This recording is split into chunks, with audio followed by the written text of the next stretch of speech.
Hi! Hello! నమస్తే. Welcome to my YouTube channel. ఈరోజు మనం చేయబోయే రెసిపీ చీజ్ కేక్. ముందుగా ఒక బౌల్ తీసుకొని దాంట్లో సరిపడా పాలు పోసుకొని, పాలను బాగా మరిగిన తర్వాత ఒక హాఫ్ సైజ్ లెమన్‌ని బాగా పిండి మరిగిన పాలల్లో బాగా పిండి కలుపుతూ ఆ పాలను విరగొట్టుకోవాలి.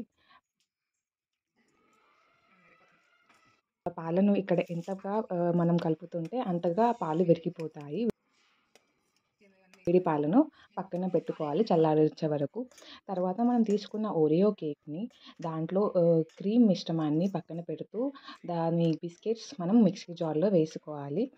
అలా అన్ని బిస్కెట్‌లకు చేసుకొనిన తర్వాత మనం మిక్సీ జార్‌లో ఆ క్రీమ్ వేసిన బిస్కెట్‌లను వేసుకొని బాగా మెత్తగా పొడి చేయాలి. పొడి చేసిన మిశ్రమాన్ని మనం బాగా మెత్తగా పక్కన పట్టుకొని మనం ముందుగా చల్లార్చి పెట్టిన పగిలిపోయిన పాలను లో నుంచి మనం పన్నీర్‌ని ఎక్స్ట్రాక్ట్ చేయాలి. పన్నీర్ బాగా పిండేసి మనం పక్కన పెట్టుకోవాలి. ముందుగా మనం తీసుకునే ఈ క్రీమ్ మిశ్రమాన్ని మరియు ఈ పన్నీర్ మిశ్రమాన్ని బాగా కలుపుతూ ఫ్రెష్ ఇక్కడ అమూల్ బటర్‌ని షేక్ చేసి ఫ్రెష్ క్రీమ్‌తో కలపాలి.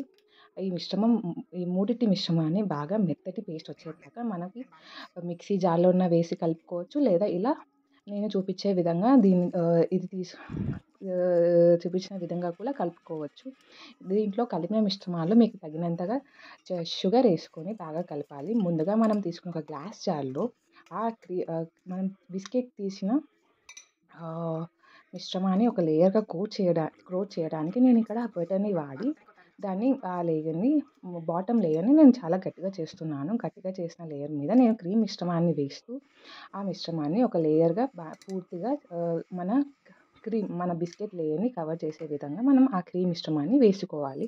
వేసుకున్న తర్వాత దీంట్లో ఇంకో లేయర్‌గా మనం మళ్ళీ బిస్కెట్ లేయర్ ఏస్తూ నేను ఒక చాక్లేట్ తీసుకున్న ఆ చాక్లేట్‌ని కరిగించి దాంట్లో ఈ క్రీమ్‌నేసేసి దీన్ని పక్కన పెట్టుకున్నాను. తర్వాత మళ్ళా మిగిలిపోయిన ఇంకో లేయర్‌ని మనం క్రీమ్‌గా ఏసుకొని దానికి గార్నిషింగ్‌గా మనం ఈ చాక్లేట్ లేయర్‌ని పైనంగా వేసుకొని నీట్‌గా డెకరేట్ చేసుకోవాలి. చేసుకున్న తర్వాత ఆ మూత ఆ మిశ్రమాని పైన ఒక మూత పెట్టేసి దానిని ఫ్రిడ్జ్‌లో 2-3 లేదా 6 గంటల దాకా పెట్టుకోవాలి. ఎంతగా మనం ఫ్రిడ్జ్‌లో పెట్టుకుంటే అంత టేస్టీగా ఈ చీజ్ కేక్ రెడీ అవుతుంది. తర్వాత simple and tasty cheese cake ready. Please subscribe to మా ఇంటి రుచులు.